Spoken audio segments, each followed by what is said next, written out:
Je pense que ni li mbégte la mais aussi émotion la boo xamante ni am naa ko à l'endroit ci étudiants yi ak élèves yi nga xamante ni tey ñoom ñoo fi teew. joie mooy mbégte boo xamante ni dama ko am ndax tey dañ leen a woo pour octroyer leen ay bourses yoo xamante ni moo leen di accompagner ci seeni frais scolarité pour su ngeen doon fay fukk ngeen fay juróom. Et je pense que loolu dafa bokk ci gis-gisu mouvement Siggi Jotna bi nga xamante ne li tax rek mu jóg mooy participer au développement de sa localité, généralement au développement du Sénégal. Donc tey jii gis nañ fi tous les étudiants du Sénégal ñëw nañ pour ñu def la cérémonie de distribution des bourses yi nga xamante ni moom la ñuy octroyer. Mais aussi émotion la parce que dafa di loo xamante ni c'est pas la première fois parce que yàgg nañoo accompagner ay étudiants di leen jàppale ci seeni frais d'inscription. Donc tey bu ñu amee opportunité am ay partenaires yu ñu octroyer ay bourses, donc je pense que ni tey suñu première édition la ñu am ce nombre bi pour mën koo jox étudiants yi jàppale leen ci seeni njàng. Donc tey dinañ joxe 150 bourses yoo xamante ni da leen di exonérer ci seeni frais de scolarité mensuelle. Donc je pense que bu nga paree ñi leen di jox bourse nañ leen expliquer mbir mi nu muy demee te loolu aussi bu ñu koy def mooy rek dañ xam ni le capital humain mooy nit ñi dañ leen a war a former bu baax ndax ñu mën a développer suñu dëkk.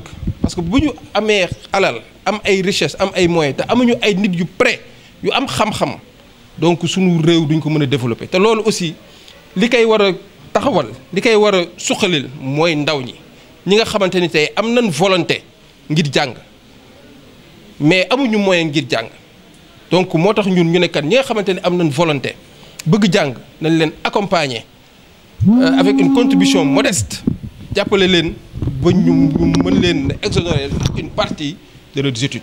Donc nag je pense que ni tey loolu mooy sunu njëriñ parce que réew ndaw moo koy doxali ëllëg donc tey xam-xam te di loo xamante ni dafa am solo donc moo tax ma leen di wax ni da leen gën a développer seen compétence.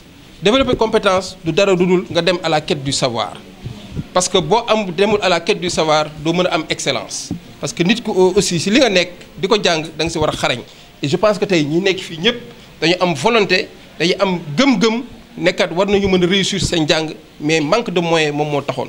Donc nag ñun suñu gis-gis suñu ambition mooy accompagner la jeunesse surtout les étudiants accompagner nañ. On a toujours accompagné la coordination des étudiants thiessois parce que Thiès la ñu xam Thiès la ñu gëm Thiès la ñu bëgg donc képp koo xamante ni rek ndaw nga nekk fi lu ñu mën a kas néew nan la accompagner pour que ngeen mën a am ay conditions yu baax a baax pour mën a continuer seen jàng.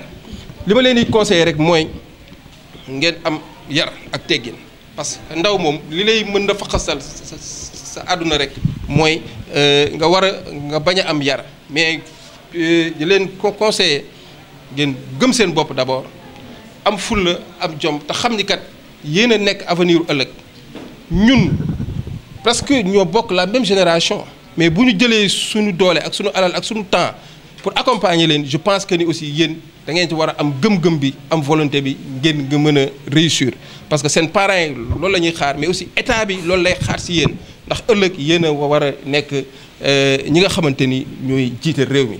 Donc di leen rek gën a ñaax di xam ni lii tey dañ koo def ndax gëm-gëm moom moo tax ñu koy def mais aussi suñu programme du mouvement Siggi Jotna moom la ñu def et dinañ ko nag di continuer chaque année pour que permettre aux étudiants et aux élèves yi nga xamante ni sax yegguñu ci niveau supérieur ñu mën a continuer seen formation parce que nit ki soo amul une bonne formation doo mën a wut liggéey parce que foo dem di wut liggéey nan la laaj sa CV lan nga mën ak loo mënul donc tey moo tax pour vous encourager surtout nag encouragement bi ñu leen def mooy gis nañ fii le phénomène de l'immigration clandestine donc tey ñu si bëri bëgg nañu jàng mais amuñu moyen amuñu ku leen jàppale dama leen bëgg a xamal ni lépp loo xamal te ni rek bëgg ngeen ko mën ngeen ko am fii si seen réew en tout cas man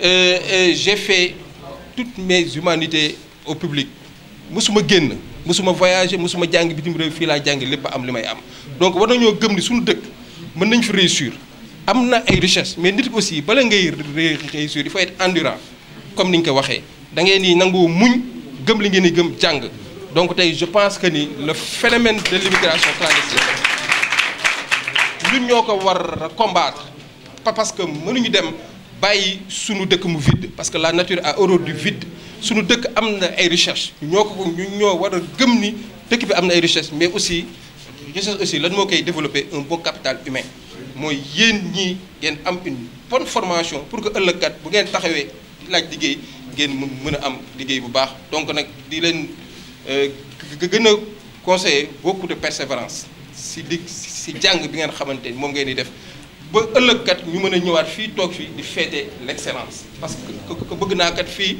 am ay ñoo xamante ni ëllëg kat nañ ñëw am seen licence am seen di master pour ñëw war ñu ko ñun aussi ñu accompagner leen par rapport à l'emploi donc ñu ngi leen di sant di leen gërëm. Joie et une grande émotion que je prends la parole devant vous. Joie immense, c'est à cause même et l'objet de cette rencontre qui nous réunit aujourd'hui, c'est-à-dire le fait, la cérémonie de distribution des bourses qui me tient vraiment à cœur, de participer au rayonnement mais aussi à la formation de nos vaillants étudiants. Mais aussi c'est une émotion pour moi aujourd'hui. Parce que nous avons toujours contribué modestement à plusieurs endroits, à plusieurs niveaux, à la formation des étudiants.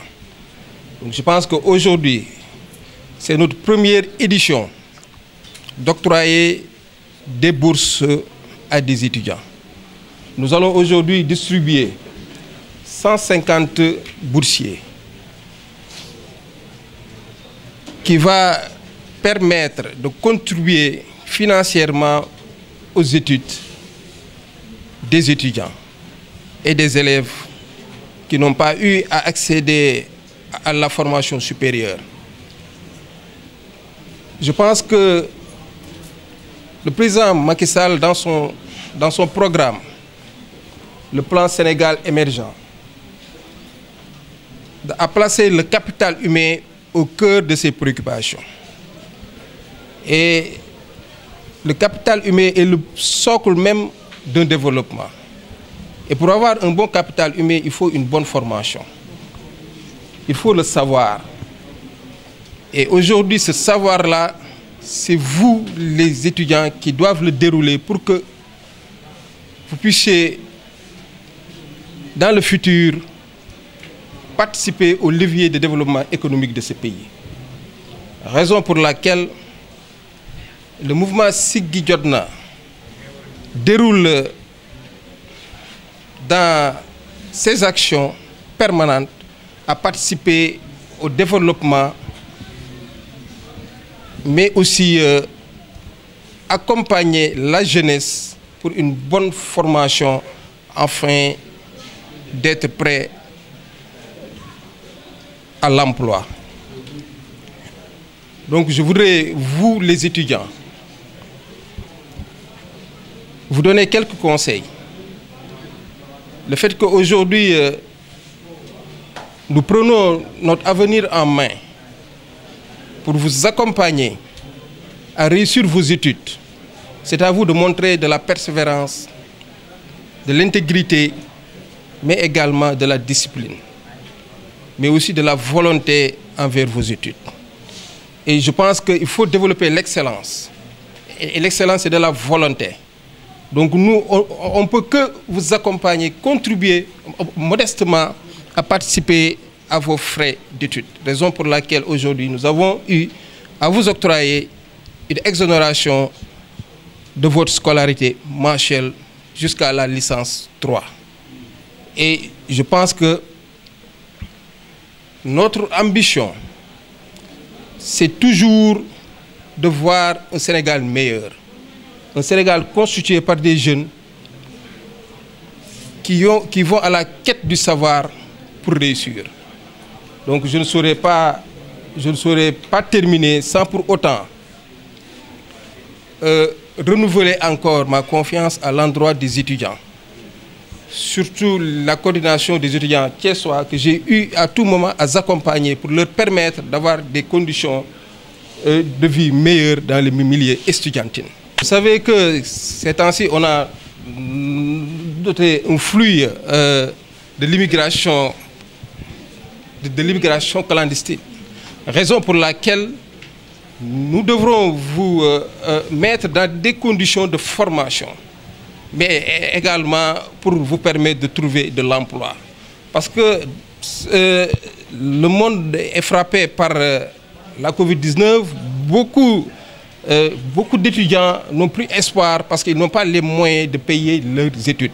Raison pour laquelle nous avons eu à participer à vos frais de scolarité pour vous permettre d'avoir une bonne formation, mais également d'être prêt à l'employabilité. Donc, raison pour laquelle je vous conseille qu'on peut tout avoir dans notre pays. Il suffit d'avoir la conviction, d'avoir la volonté. Nous avons un pays plein de richesses, mais il faut un capital humain fort. Et ce capital humain-là, c'est vous, c'est nous qui devrons le consolider par une bonne formation. Donc, je lance un appel à la jeunesse d'être cette fer de lance pour combattre l'immigration clandestine. Nous sommes un pays de richesse. Et cette richesse-là, c'est nous qui devrons l'exploiter.